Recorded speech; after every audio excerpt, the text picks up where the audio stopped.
ഉസ്താദിന്റെ മറുപടി ശരിയായില്ല എന്നാണ്. പക്ഷേ നമസ്കരിക്കുവാൻ സ്ത്രീകൾക്ക് അനുവാദമില്ല. ആണും പെണ്ണും കൂടി കലർന്ന മക്ബറകളിലും ഗാനമേളകളിലും സ്ത്രീകൾക്ക് പങ്കെടുക്കാം.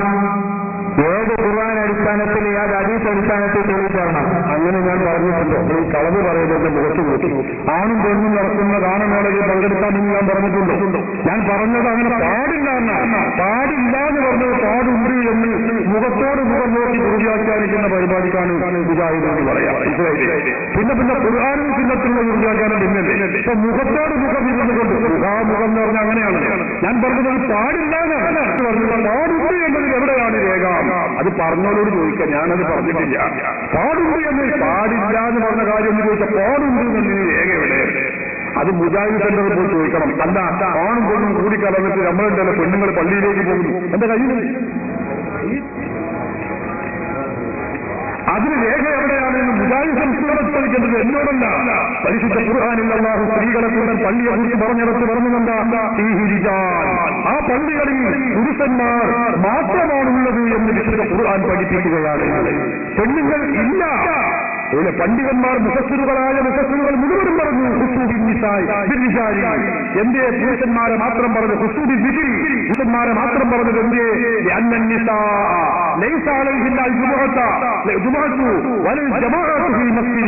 സ്ത്രീകൾക്ക് പള്ളിയിലുള്ള ജമാഅത്തില്ല, ജുമയുമില്ല. അത് പുരുഷനും മാത്രമേ ഉള്ളൂ. ഖുർആൻ പണ്ഡിതന്മാർ ഖുർആനിക സൂക്തം വിശദീകരിക്കുകയാണ്. അല്ലാഹുവിന്റെ റസൂലിന്റെ അരികിൽ വന്നുകൊണ്ട് സഹാബികൾ ചോദിച്ചു. സഹാബി വനിത ചോദിക്കുന്നു, നബിയേ ഞാൻ ഇനി അങ്ങയോട് നമസ്കരിക്കാൻ ഞാൻ ആഗ്രഹിക്കുന്നു നബിയേ, എനിക്ക് അനുമതി നൽകണമേ. ആരാ ചോദിക്കുന്നത്? സഹാബി വനിതകൾ. എന്തേ അത് ചോദിക്കുന്നത്? അത് നിങ്ങൾ ചിന്തിച്ചൂടെ? അല്പം ഒരാൾ പറഞ്ഞ മാതിരി അല്പം കിടിമുണ്ടെങ്കിൽ ചിന്തിച്ചൂടെ? എന്തിനാണ് നബിയോട് ഞാൻ പോരട്ടെ നബിയോ വരട്ടെ ഞാനും പങ്കെടുക്കട്ടെ എന്ന് ചോദിക്കുന്നത്? എന്തിനാ? അനുമതി ഇല്ലാത്തത് കൊണ്ടല്ലേ. ഉണ്ടെങ്കിൽ പോയാൽ പോലെ ചോദിക്കാൻ നിൽക്കണം. അപ്പൊ തന്നെ നമുക്ക് മനസ്സിലായി അത് ശരീരത്തിൽ പ്രോത്സാഹിപ്പിച്ചിട്ടില്ല, നിരുത്സാഹപ്പെടുത്തിയ കാര്യമാണ്. റസൂലുള്ളാഹി തങ്ങൾ എന്താ പറഞ്ഞത്?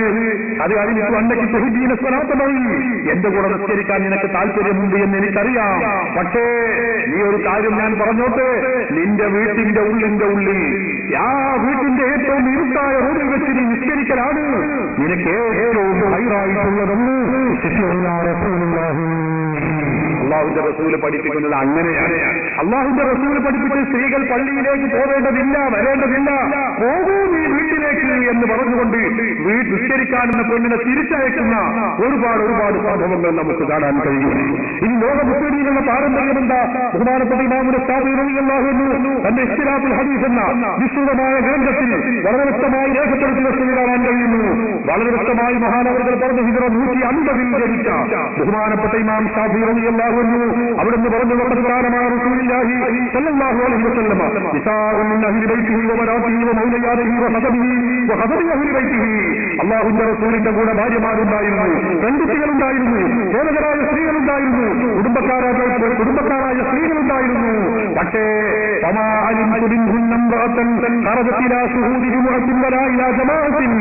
ഏതെങ്കിലും ഒരൊറ്റ കുടുംബക്കാരായ പെണ്ണ്, ഭാര്യ, മക്കൾ, ഇവരിൽ ആരെങ്കിലും ഒരാൾ പള്ളിയിലേക്ക് ജമാഅത്തിനോ പോയ ചരിത്രമില്ല, എനിക്കറിയില്ല എന്ന് 10 ലക്ഷത്തോളം വരുന്ന ഹദീസ് പാണ്ഡിത്യമുള്ള ഇമാമുൽ ഷാഫിഈ റളിയല്ലാഹു അൻഹു വളരെ വ്യക്തമായി രേഖപ്പെടുത്തി വെക്കുകയാണ്. ഇത് മുജാഹിദ് ഉണ്ടായതിന്റെ ശേഷം എഴുതിയ കിതാബല്ല, അന്ന് സമസ്ത രൂപീകരിച്ചിട്ടില്ല.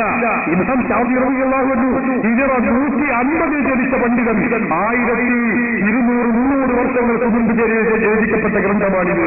ആ ഗ്രന്ഥത്തിൽ എഴുതി വെച്ചിട്ടുള്ള വസ്തുതയാണിത്. സഹോദരന്മാരെ, സജ്ജനങ്ങളുടെ പാരമ്പര്യമില്ല, പൂർവീകരുടെ പാരമ്പര്യമില്ല. എന്നാണ് ഇത് തുടങ്ങിയത്? ഞാൻ പറയുന്നില്ല, മുജാഹിദുകൾ തന്നെ പറയട്ടെ. മുജാഹിദിന്റെ പുടവാസിക മുജാഹിദുകൾ പിളരുന്നതിന്റെ മുമ്പുള്ള പുടവമാസികയാണ്. 995 മാർച്ച് 12 വ്യക്തമായി അവർ എഴുതിയ ഒരു ലേഖനം എന്റെ കയ്യിൽ നിഷേധിക്കാൻ കഴിയില്ല. ആർക്ക് വേണമെങ്കിലും നോക്കാം. ഈ പാദധന്യം ഒരു ലേഖനമാണ്. എന്താണ് അതിലുള്ളത്? അതിന്റെ റൈറ്റപ്പ് ഞാൻ വായിക്കാം.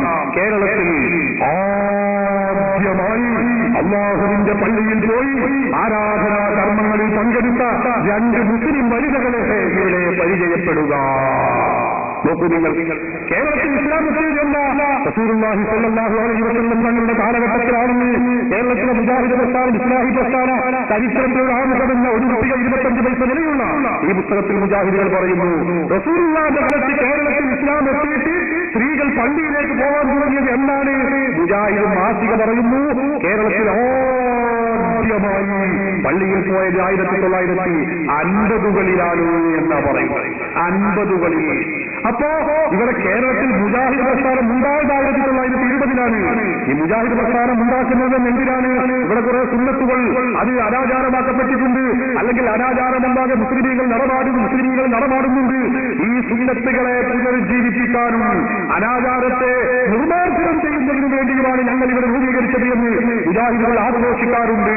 എന്നിട്ട് അത് രൂപീകരിച്ചിട്ട് മുജാഹിദ് പ്രസ്ഥാനം 1920കളിൽ പെണ്ണുങ്ങളെ പള്ളിയിലേക്ക് കൊണ്ടുപോയിട്ടില്ല, 30കളിൽ കൊണ്ടുപോയിട്ടില്ല, 40കളിൽ കൊണ്ടുപോയിട്ടില്ല. 1950കളിലാണ് സ്ത്രീകൾ ആദ്യമായി പള്ളിയിലേക്ക് ജമാഅത്തിനും പോയതെന്ന് മുജാഹിദിന്റെ പത്രമാണ് പറയുന്നത്, ഞങ്ങളെ വകയല്ല. പറയൂ നിങ്ങൾ, അതുവരെ ഈ സുന്നത്ത് ഇല്ലാതെയായിരുന്നു. പിന്നെ ഈ സുന്നത്ത് ഇങ്ങനെ ഒരു പുണ്യകർമ്മം ഉണ്ടാവാൻ മുജാഹിദുകൾക്ക് ആയത്തുകളെന്ന് കിട്ടി, ഹദീസുകളെന്ന് കിട്ടി. അത് മുജാഹിദുകളാണ് വിശദീകരിക്കേണ്ടത്. ഏത് ഭൂതം വഴിയാണ് നിങ്ങൾക്ക് ഈ സന്ദേശം ലഭിച്ചത് എന്നതാണ് ഞങ്ങൾക്കറിയാത്ത കാര്യം. സഹോദരന്മാരെ, ഇസ്ലാമിന്റെ പ്രമാണങ്ങളുടെ പിൻബലമില്ലാത്ത കാര്യമാണിത്. പ്രവാചകരുടെ നിർദ്ദേശമില്ല.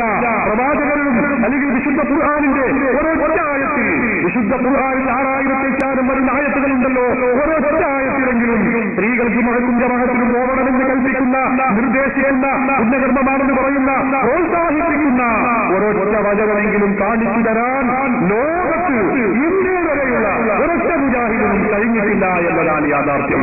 ഞങ്ങളിത് പറയുന്നത് ഞങ്ങളുടെ സ്വന്തം വകയല്ല, ഖുർആനിന്റെ അടിസ്ഥാനത്തിലാണ്, ഹദീസുകളുടെ അടിസ്ഥാനത്തിലാണ്. ഇമാമുൽ ശാഫിഈയെ പോലെയുള്ള പൂർവിക പണ്ഡിത മഹത്തുക്കളെ മുൻനിർത്തിയാണ്, അല്ല മുജാഹിദ് പത്രത്തെ മുൻനിർത്തിയാൽ. മുജാഹിദ് പത്രം പറയുന്നത് 1950കളിൽ വരെ പെണ്ണുങ്ങൾ പള്ളിയിലേക്ക് പോകുന്ന ചരിത്രമില്ല എന്നാണ്. പറയൂ നിങ്ങൾ, സജ്ജനങ്ങളുടെ പാരമ്പര്യം അത് സുന്നികളോടുകൂടെയാണ്, അത് മുജാഹിദുകൾക്ക് അവകാശപ്പെടാൻ കഴിയില്ല എന്നതിന്റെ പ്രകടമായ രേഖയാണിത് എന്ന കാര്യം നിങ്ങൾ മറക്കാൻ പാടില്ല. പിന്നെ ഇവിടെ ചോദിച്ചൊരു കാര്യം, എന്താ ഈ ഗാനമേള ആണും പെണ്ണും കൂടുന്ന ഗാനമേളയിൽ പങ്കെടുക്കാൻ പറ്റുമെന്ന് നിങ്ങൾ എന്തുകൊണ്ടാ പറയുന്നത്? ഞങ്ങൾ പറഞ്ഞിട്ടില്ല. ഞാൻ തീർത്തു പറയുന്നു, ഒരു തെറ്റാണ്. ആണും പെണ്ണും കൂടുകയും ഔറത്ത് മറക്കാതെ നിൽക്കുന്നത് ഞങ്ങളല്ല, നിങ്ങളാണ്. നോക്കു നിങ്ങൾ, ഇത് സുന്നികളെ നിങ്ങൾ അറിയുന്ന വ്യക്തികൾക്കുണ്ട്. ഇത് മലയാള മനോരമയാണ്. ഇത് കണ്ടോ സ്ത്രീകൾ ക്യാബറ ഡാൻസിൽ ഇറങ്ങി തിരിച്ച സ്ത്രീകളെ പോലെ. നോക്കൂ നിങ്ങൾ, പുണ്യദിനത്തിന്റെ ഉദയം, നിങ്ങളുടെ അനുഗ്രഹം പോലെ ആഹ്ലാദോഘോഷമായി വന്ന ചെറിയ പെരുന്നാളിൽ ഇന്നലെ കോഴിക്കോട് മൊയ്തീൻ പള്ളി, കോഴിക്കോട് മൊയ്തീൻ പള്ളി തന്നെ മുജാഹിദിന്റെ പള്ളിയാണ്. ആ പള്ളിയിലെ പ്രാർത്ഥന നടത്തി നിസ്കാരം കഴിഞ്ഞ് തിരിച്ചു വരുന്ന സ്ത്രീകളുടെ ഫോട്ടോ ആണ്. നോക്ക് നിങ്ങൾ, അവരുടെ മുഖമാണ്, കൈയാണ്, ഔറത്താണ് ഈ കാണുന്നത്. ഇത് സുന്നികളെ മേൽ വ്യക്തിഗതണ്ട, ഇത് മുജാഹിദികളുടെ സ്വന്തം പള്ളിയിൽ നിന്ന് വരുന്നതാണ്. നിങ്ങൾക്ക് നിഷേധിക്കാൻ കഴിയില്ല.